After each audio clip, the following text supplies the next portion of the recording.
Dear viewers, I try to collect all the latest immigration news and exclusive breaking news regularly. If you like this video, please stay with me to follow my Facebook page and YouTube channel, and don't forget to like, comments, subscribe and share with your friends. Let's go to the news.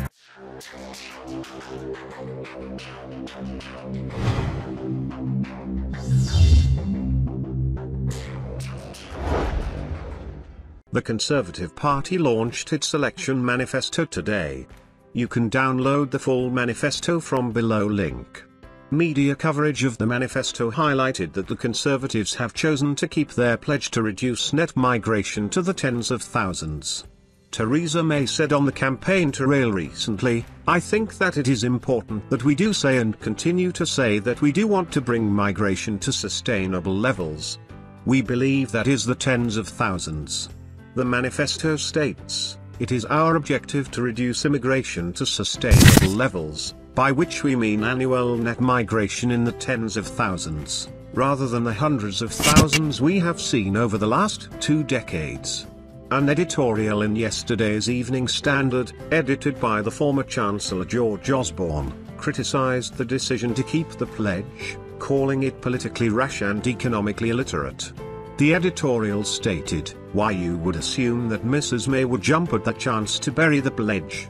That's what her cabinet assumed. None of its senior members supports the pledge in private, and all would be glad to see the back of something that has caused the Conservative Party such public grief." But no. Mrs. May has kept digging. While the manifesto says the Conservatives will always ensure that British businesses can recruit the brightest and best from around the world, the Tier 2 visa skills charge is set to double to £2,000 as part of the drive to reduce immigration. The manifesto says, skilled immigration should not be a way for government or business to avoid their obligations to improve the skills of the British workforce. So we will double the immigration skills charge levied on companies employing migrant workers, to £2,000 a year by the end of the Parliament, using the revenue generated to invest in higher level skills training for workers in the UK.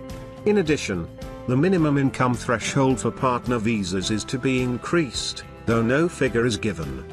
The immigration health surcharge is also set to rise to £600 for migrant workers and £450 for international students. The Conservative Party Manifesto 2017. The skills we need. As we set out in Chapter 3, the next Conservative government will give Britain the technical education it has lacked for decades. This will take time, but we must also address the immediate needs of those sectors of the economy suffering shortages in skills. We will make the immigration system work for these sectors, whilst ensuring that we develop the skills we need for the future. We will therefore ask the Independent Migration Advisory Committee to make recommendations to the government about how the visa system can become better aligned with our modern industrial strategy.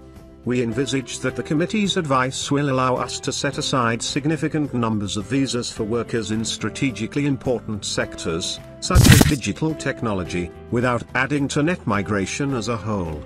However, skilled immigration should not be a way for government or business to avoid their obligations to improve the skills of the British workforce. So we will double the immigration skills charge levied on companies employing migrant workers, to £2,000 a year by the end of the Parliament, using the revenue generated to invest in higher level skills training for workers in the UK. Controlling immigration. Britain is an open economy and a welcoming society, and we will always ensure that our British businesses can recruit the brightest and best from around the world, and Britain's world-class universities can attract international students. We also believe that immigration should be controlled and reduced, because when immigration is too fast and too high, it is difficult to build a cohesive society. Thanks to Conservatives in government, there is now more control in the system. The nature of the immigration we have, more skilled workers and university students, less abuse and fewer unskilled migrants, better suits the national interest. But with annual net migration standing at 273,000, immigration to Britain is still too high. It is our objective to reduce immigration to sustainable levels, by which we mean annual net migration in the tens of thousands, rather than the hundreds of thousands we have seen over the last 2 decades. We will, therefore, continue to bear down on immigration from outside the European Union. We will increase the earnings thresholds for people wishing to sponsor migrants for family visas. We will toughen the visa requirements for students, to make sure that we maintain high standards. We will expect students to leave the country at the end of their course, unless they meet new, higher requirements that allow them to work in Britain after their studies have concluded. Overseas students will remain in the immigration statistics, in line with international definitions, and within scope of the government's policy to reduce annual net migration. Leaving the European Union means, for the first time in decades, that we will be able to control immigration from the European Union too. We will therefore establish an immigration policy that allows us to reduce and control the number of people who come to Britain from the European Union, while still allowing us to attract the skilled workers our economy needs.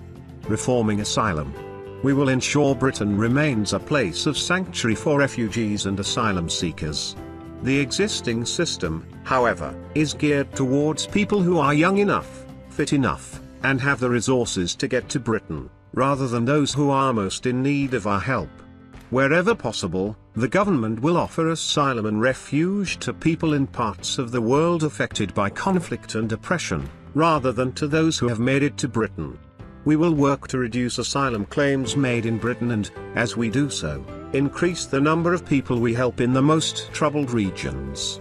We will continue to work with other countries in Europe, and the United Nations, to review the international legal definitions of asylum and refugee status. We will make sure our councils get the help they need to deal with people as they arrive, and establish schemes to help individuals, charities, faith groups, churches and businesses to provide housing and other support for refugees. Thank you for staying with me. See you in the next video.